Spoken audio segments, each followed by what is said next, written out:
Welcome to the Old Time Radio Westerns. In this episode, we're going to get ready for a frosty adventure as we journey through the wilds of the Yukon in the thrilling show, Challenge of the Yukon. Meet the courageous Sergeant Preston and his lead dog, King. Together, they patrol the frigid landscapes, upholding law and order in the unforgiving wilderness. Sergeant Preston, the stalwart Mountie, embodies justice and determination, navigating the challenges of the Yukon gold rush with unwavering resolve. At his side, the magnificent King, a noble, intelligent Alaskan Malamute, stands as a symbol of loyalty and bravery. Tales of perilous rescue, daring escapes, and the relentless pursuit of justice unfold in each riveting episode of Challenge of the Yukon. The radio waves come alive with the sound of sled dogs and the crunch of snow as Sergeant Preston and King face the harsh realities of the frozen frontier. Join us as we salute the indomitable spirit of Sergeant Preston and his lead dog King in the ongoing Challenge of the Yukon radio show. Together, they forge a legacy that echoes through the icy landscapes of the Yukon, where adventure knows no bounds. Now, let's get into this episode. This episode comes from February 11th, 1951, and the title is The Trail Robbers. Hope you enjoy, and again, thanks for listening. The Challenge of the Yukon. It's Yukon King, swiftest and strongest lead dog of the Northwest, blazing the trail for Sergeant Preston of the Northwest Mounted Police in his relentless pursuit of lawbreakers. On King, on you husky. Gold discovered in the Yukon. A stampede to the Klondike in the wild race for riches. Back to the days of the gold rush, with Sergeant Preston and his wonder dog, Yukon King, as they beat the Challenge of the Yukon.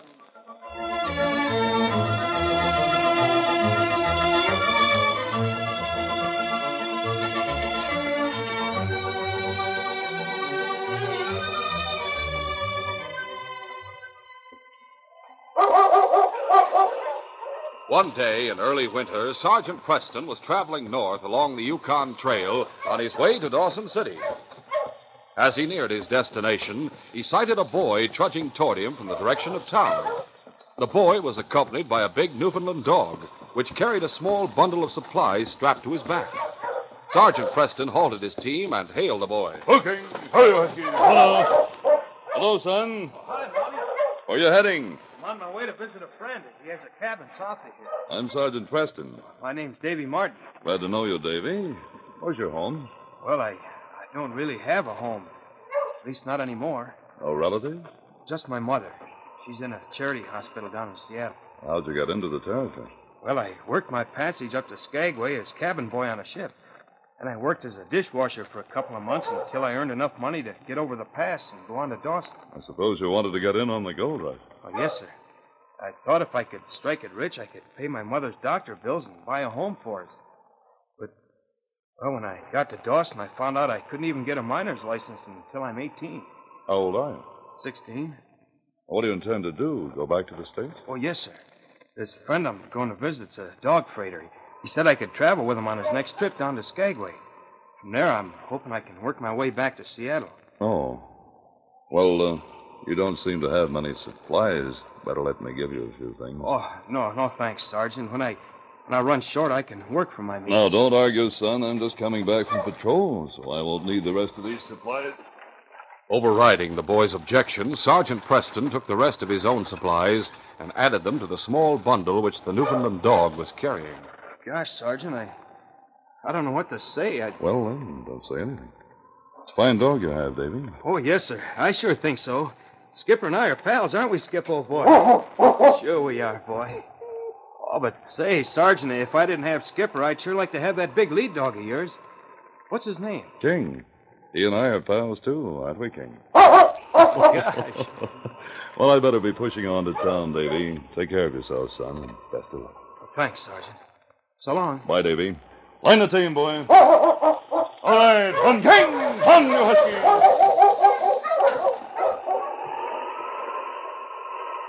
When Sergeant Preston arrived in Dawson, he drove to Mounted Police headquarters and unhitched his team. Then he reported to Inspector Conrad. Sergeant Preston reporting back from patrol, sir. Well, hello there, Sergeant. It's good to see you and King again. Thank you, sir. Pull up a chair. Anything of importance happen while you were out on patrol? No, sir. Just the usual routine. I'll make out a written report as soon as I get back to my desk. Very well. Glad to have you back at this time, Sergeant. Oh? Do you have another assignment for me, sir? Yes, and I think it's the kind of assignment that you can handle better than anyone else. What is it, sir? Since you've been gone, a number of robberies have occurred on the Yukon Trail. Any particular place? Well, they've happened at various points between here and the Stewart River. But apparently they've all been the work of the same men. A gang. 3 men, to be exact. Any descriptions? Practically nothing, Sergeant. They always wear bandanas, so none of the victims have seen their faces. However, the people who have been robbed all agree that the leader is a heavy-set fellow, apparently quite a bit older than the other 2 robbers, perhaps a man in his 60s. Oh, that's not much to go on, sir. No, it isn't, but it's all we have. I'll get you the file on the case and spend the rest of the afternoon reading over the reports on the robberies. Tomorrow morning, we'll have another talk. Very well, sir. At that same moment, in a cabin on the Yukon Trail, 3 men were seated around a table. One was an elderly man, while the other 2 were considerably younger. But all were tough-looking, hard-bitten individuals. In one corner of the room, a tired-looking woman was peeling potatoes. Well, how about it, Paul? What's this job you got planned for tonight? Yeah, you said you were going to tell us about it. Land sakes alive. You aren't fixing to pull another robbery tonight, are you, Ham? What I'm planning to do is none of your business. Just tend to those spuds you're peeling. But it's your own good I'm thinking of, Ham. Yours and the boys. Why, it's hardly been a week since you pulled off that last robbery. Nobody's asking you what you think. Yeah, you better keep out of this, Mo. All right, I won't say any more. But you mark my words, you better not keep on this way. Sooner or later the mountains... You shut up! Oh, getting back to business. Tonight we're going to hold up Sullivan's Roadhouse. Sullivan's Roadhouse, huh? Yeah, that's 4 or 5 miles south of Dawson. That's right, Frank. Not such a big place, but they do plenty of business. They've got bunks for about 20 men. And on top of that, there's usually a bunch of sourdoughs hanging around the bar every night. We ought to be able to make a pretty good haul. Yes, we'll do all right. Don't worry about that. Yeah, this ought to be a good night for it, too. Looks of that sky out there, there'll be snow coming down before dark.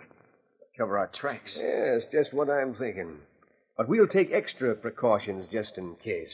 What do you mean? When we leave the roadhouse, we'll strike north. So if anyone takes after us, they'll think we're heading for Dawson. What's the idea of that? If we want to get back here at the cabin, we'll have to head south. Shut up, wait till I explain.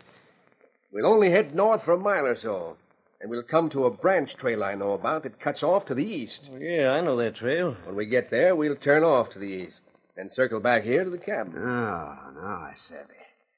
That's a plenty smart idea, Paul. What time do you think we ought to get started? We'll hit the trail right after supper. That'll get us up to the roadhouse around 10 o'clock. Now, if everything goes right, we ought to be back here with the swag about 2 o'clock in the morning. Meanwhile, Davy and his dog Skipper continued steadily southward along the trail. As the day wore on, the sky grew more and more overcast. By nightfall, it had begun to snow quite heavily. Davy left the trail and scrambled up to a sheltered spot among some big rocks on the hillside. He was too tired to gather wood for a fire, and so after feeding his dog, he contented himself with a cold supper. Golly, Skip, that snow's coming down harder than ever. That wind's awful strong, too. Gee, I wonder if we ought to turn around and head back to that last cabin we passed. Gosh, it's a long way back. Hey, someone's coming along the trail. Let's take a look. Climbing out of his sheltered spot among the rocks, Davy peered down through the snow-filled darkness. Below him, he could make out 3 travelers with dog teams passing along the trail. There's 3 of them, Skip. Maybe they can tell us how far it is to the next cabin. Hey, down there! Wait a minute, I want to talk to you. But the north wind blew back the sound of Davy's voice, and he couldn't make himself heard above the barking of the huskies. A moment later, the 3 travelers had disappeared from view. Gosh, they didn't even hear me. Well, Skip, I suppose we may as well keep on the way we're going. We'll probably come to a cabin or a roadhouse soon. Come on, Skip. The wind blew harder and harder, and before long, the snowfall began to take on the aspects of a blizzard. After pushing on through the darkness for some time, Davy finally came to a cabin and knocked on the door. Quiet, Skip, quiet. Oh, good evening, ma'am. Well, bless my stars. What are you doing out on the trail in this kind of weather, Sonny? I was on my way to visit a friend, but the trip's taking longer than I expected. The snowstorm makes it hard going. Well, I reckon you'd better come in and warm up a bit. Oh, thank you. Would it be all right if my dog came in, too? Oh, I suppose so. Oh, thanks. Come on, Skip. Come on. Better take off your parka and muffler. Yes, ma'am. A few moments later, when Davy was seated by the fire, the woman said, I suppose you'd like me to fix you a bite to eat. Oh, no thanks, ma'am. I stopped along the trail and had something to eat. But I would like to ask you a favor. Oh, what is it? Would you mind letting me stay here at your cabin overnight? I was afraid you were going to ask me that. Oh, I could just stretch out here by the stove. Oh, it ain't a question of where you'd sleep. We got plenty of room as far as that goes. The 3 men live here, Sonny, and they don't like strangers. Matter of fact, you're lucky you didn't run into them. They just left here about an hour or so ago. I bet they're the ones that went by while I was eating supper. Were they heading north? Never you mind where they were heading. The point is they're coming back. If they was to find you here, believe me, there'd be trouble. Golly, Mammy, you know what the weather's like outside, a regular blizzard. I know that, Sonny, and I feel plumb sorry for you. Are there any other cabins near here? Well, no, not right close by. Nearest place I know of is about 4 or 5 miles from here. Gosh, that's a long way to go. It's a mighty long way, especially in weather like this. Well, don't you suppose those men you were telling me about would, well, stretch a point and let me stay here seeing what it's like outside? Oh, Dad, rat it all. I don't know what to say. Like as not, Ham will flay me alive, but... Oh, well, I just haven't got the heart to turn you out on a night like this. You mean you let me stay? Yeah, I reckon so. Oh, golly, thanks a lot. Oh, don't go thanking me just yet, young fella. The night's not over, and those men folk of mine aren't back yet. When they do get here, you may be sorry you didn't clear out while you had the chance. Later that night, the 3 robbers arrived at Sullivan's Roadhouse. Well, here we are, Paul. What's the first move? First of all, we'll get our bandanas tied over our faces. Right, huh? The windows of the roadhouse were aglow with light. Several sleds had been left standing in front of the building with their teams still in harness. Now what? Frank, you get your gun out and cover the door in case anyone comes outside. Okay, Pa. Bert, you and me will cut these huskies out of their traces so no one can follow us when we make our getaway. Right. A short time later, the 3 men prepared to enter the roadhouse with drawn guns. All set? Yep. Yeah. All right, let's go.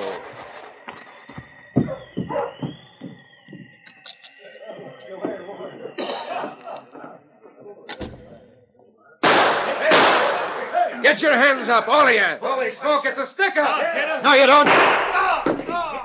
Anyone else hitching the stop lead? Good work, good work. All right, you sourdoughs, line up against that wall and toss your pokes on the floor. All right, boys. Back to the wall. After collecting all the guns and valuables and forcing the owner to open the safe so they could clear out the contents, the 3 crooks prepared to make their getaway. Frank was carrying the guns which they had taken from the customers in a big bag which the crooks had brought along for just that purpose. All right, boys, I reckon we've got everything. Let's mush. And don't anybody try stopping us.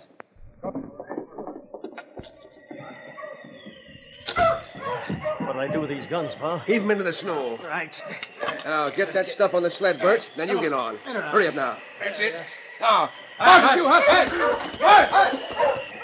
As the 3 crooks swung off down the trail, the doors of the roadhouse burst open, and the customers came pouring out. Luke Sullivan, the owner of the roadhouse, was in the lead. There they go. They're heading for Dawson. They've cut loose all our huskies. Hey, look. There's a bag with all the guns in it. Come on, let's get them. At least we can take a few shots. Sure, there's no use, gents. They're out of range. What are we going to do, Luke? Hurry up and get some more harnesses, Joe, so we can get these teams hitched up again.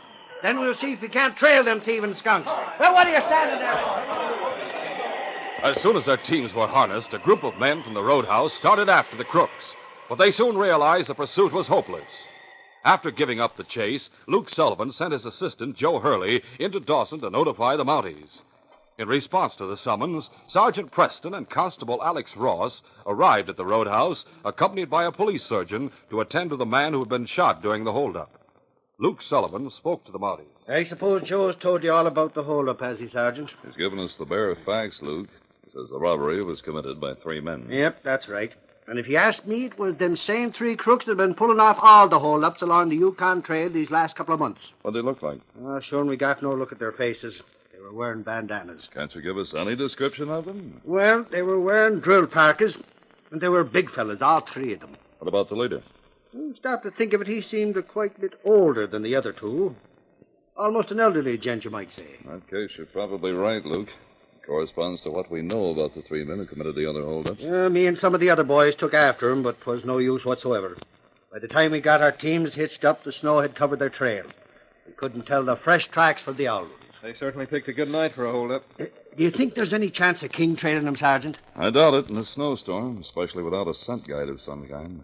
What do you mean by a scent guide? Something the robbers have worn or handled. Say, I may have something at that. What? Hold on a minute. I'll show you. Maybe this'll be what you're needing. A sack. Where'd you get this? Well, when them three spalpeens held us up, they collected all the customers' guns in this sack. Then they dumped it outside in the snow when they made their getaway. I don't know, Luke. I suppose the customers all handled the sack when they recovered their guns. Sure, and quite a few of them did, Sergeant. Would that spoil it? I'm afraid so. However, we'll see. Here, King. Here, boy. Get the scent, fella.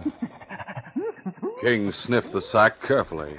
It bore the scent of a number of different human beings, and there was no way of knowing which one his master wanted him to follow. The great dog was puzzled. How about it, boy? What do you think, Sergeant? Doesn't look too promising, Luke. When King gets a definite scent, I can usually tell he acts eager to be on the trail. It's not the way he's acting now. Apparently he's confused. Faith, then we're out of luck, I suppose. Well, maybe not. We know that the scent of at least one of the robbers is on this sack. If King should pick up that scent later on, he'll remember it. King, my boy, if you could track down them robbers, I'll buy you the biggest steak he ever saw. Joe Hurley said they headed north toward Dawson when they made their getaway. That they did, Constable. All right, Alex. We may as well hit the trail. Right, Sergeant. Here's wishing you luck. Thanks, Luke. Up front, King. Line the team. Line the team, Luke. All right, on King! On, you husky! The blizzard had somewhat abated by the time the three crooks arrived back at their cabin. Give me that lantern you're carrying your sled, Pa. I'll unhitch the dogs. All right, wait till I get it for you. Last and all, What's the matter? can't find the lantern. One of you got it? No, you were carrying it on your sled. I remember that for sure. Must have fallen off somewhere along the trail. Well, no matter. There's another lantern hanging in the woodshed. Go get that one. Yeah, all right. Come on, Bert. Help me carry the swag inside. Yes, sure.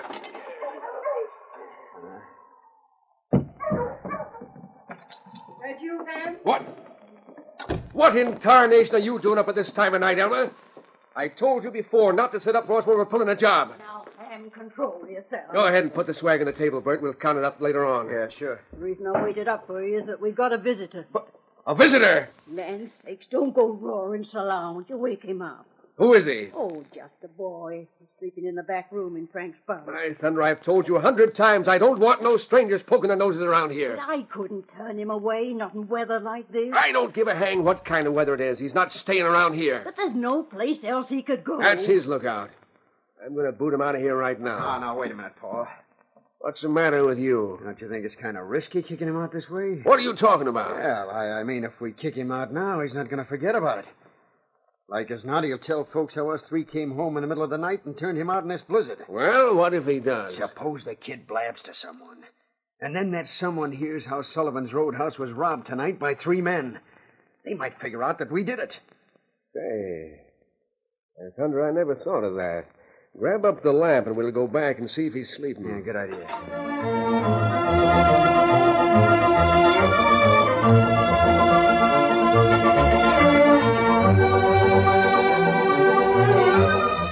We'll continue our adventure in just a moment.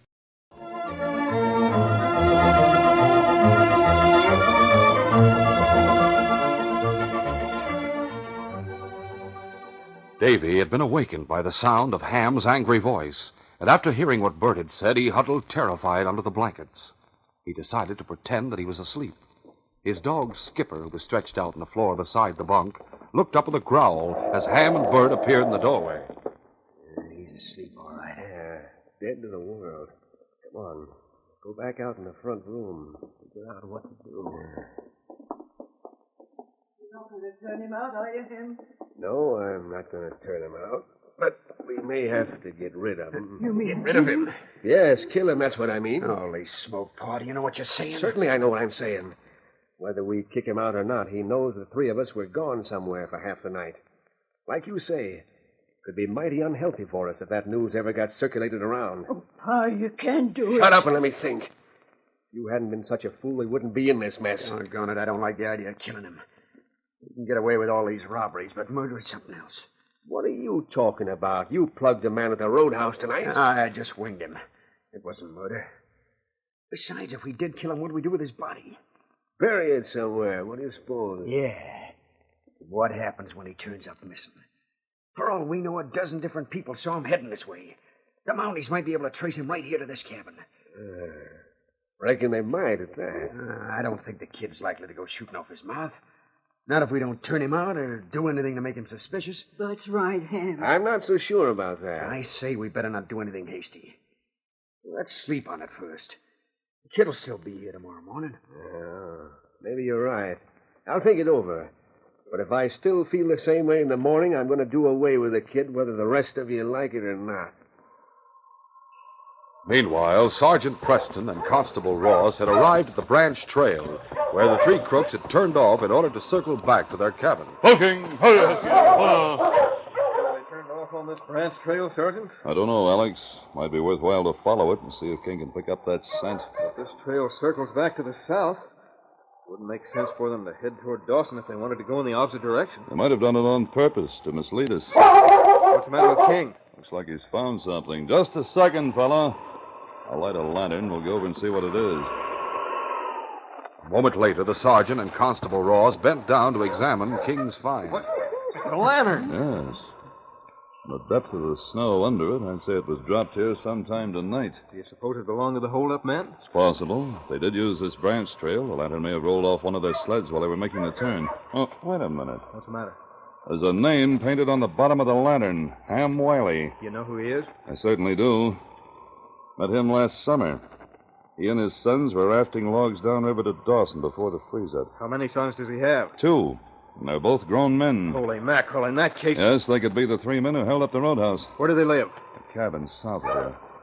Come on, Alex. We'll go there and check up on them. Back at the cabin, the crooks had routed Davy out of bed so that Frank Wiley could occupy his own bunk. Mrs. Wiley fixed some blankets on the floor by the stove, and Davy stretched out willingly with Skipper at his side. He waited for over an hour, until the sound of snoring from the back room told him that the family was asleep. Then he whispered to his dog. Gosh, Skip, we got to get out of here and report to the police. Those 3 men are crooks. I heard everything they said. We wait till morning, they may kill us. Quiet, Skip, quiet. Don't make any noise or they may wake up. Getting up out of the blankets, Davy dressed himself as quietly as possible. Then he tiptoed toward the door. Come on, Skip.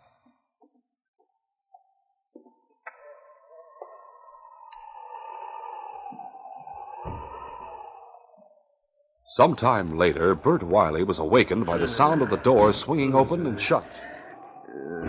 Blasted all the wind must have blown the door open. I better get up and fix it. Groping his way through the darkness, Bert went out to the front room and shut the door. As he did so, he was struck by a sudden suspicion. Looking around, he saw by the red glow of the stove that Davy's blankets were empty. Holy mackerel, the kid's gone. Hey, Paul, wake up. Come on, wake up for Pete's sake. What's the matter? It's the kid. He's gone. Gone? Yeah, that's what I said. He's run out on us. He must have heard us talking about killing him. Holy smoke. If he spreads that story around, our goose is cooked. I told you we should have killed him. Hell, there's no use griping about it now. We got to go after him and stop him. Yeah, you're right. The snow has let up. We ought to be able to track him easy Good enough. You wake up Frank and we'll get started. Right. Come on, wake up. Right. After hitching up their teams, the 3 crooks started out in pursuit of Davy. The snow had stopped falling, and the glow of the full moon, combined with the flashing northern lights, made it easy to follow his footprints. Instinctively, the boy had headed back toward Dawson, the headquarters of the mounted police. For nearly an hour, the crooks followed his tracks. And at last, they caught sight of their quarry in the distance. There he is, up ahead. Yeah, and he's seen us, too. He's going to climb up the hillside. Mush, you huskies! Mush! A few minutes later, the crooks reached the spot where Davy and his dog had started scrambling up the rocky hillside. Oh. All right, kid. Better come down here if you know what's good for you. I won't do it. In that case, we'll come up and get you. Come on. As the three men began climbing up the hillside, Davy managed to dislodge a rock and send it rolling down toward them. Watch out for that rock. Oh. So he wants to play rough, does he? I'll fix that brat right now with a bullet.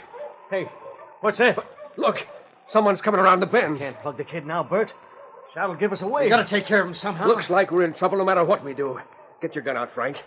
You and me'll keep our sights trained down there in the trail so we can spray lead the minute someone comes in sight. In the meantime, maybe Bert can scare the kid into keeping quiet. All right, get your gun and be ready, Frank. Right. As Frank and Ham drew their guns, Davy realized that whoever was coming would be heading straight into an ambush. The crooks had turned momentarily and were looking down toward the bend in the trail. Davy acted fast. With a whispered command, he sent Skip charging down toward them. Then he yelled out a shout of warning. Look out! You're heading into danger! The dog! Frank! Bert's shot went wild in the air as he toppled backward under Skip's attack. At that moment, while the crooks were still in confusion, Sergeant Preston and Constable Ross came around the bend with guns at the ready. Hold on. Stop those guns. Holy mackerel, Pa, they're Mounties. Gun him down, Frank. Oh, you don't.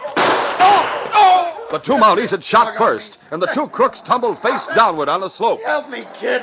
For Pete's sake, all of you, dog. Keep at him, Skip. Don't let him up until Sergeant Preston gets here. All right, Davy, I have him covered. Down, Skip. Down, boy. These two we shot are both unconscious, Sergeant. We'll attend to them later, Alex. All right, mister, on your feet.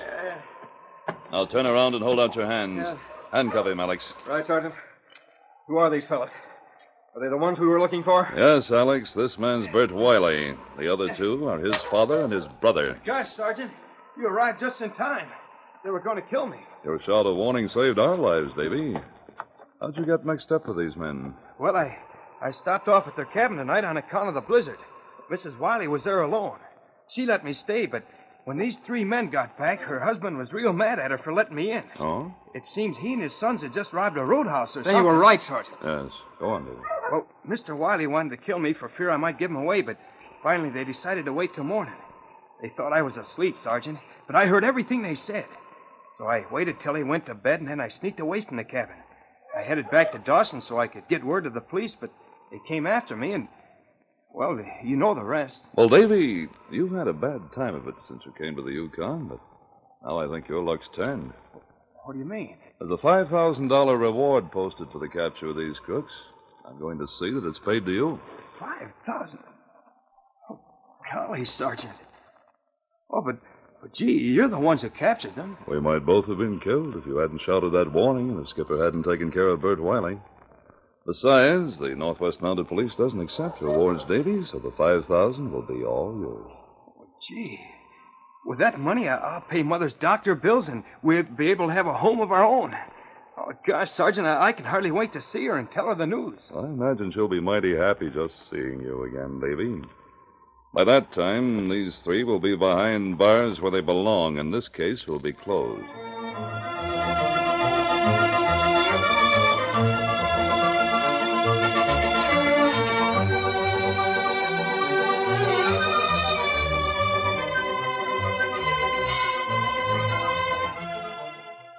In our next adventure, it was early in the morning when Ace Martin, owner of the cafe, rushed into Sergeant Preston's cabin. Sergeant Preston. What's wrong, Martin? It's my partner. He's been murdered.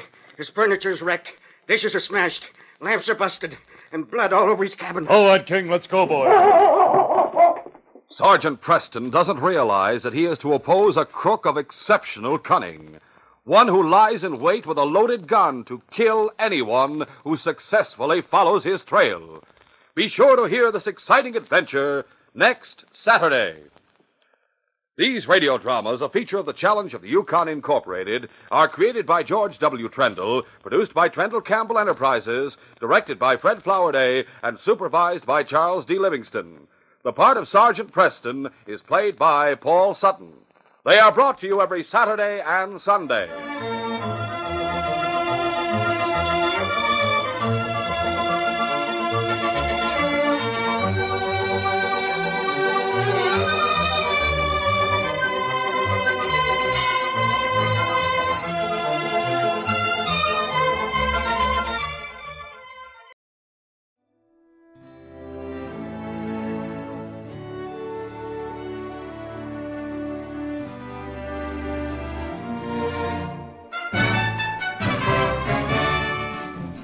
This has been a presentation of OTRWesterns.com, and we hope you enjoyed.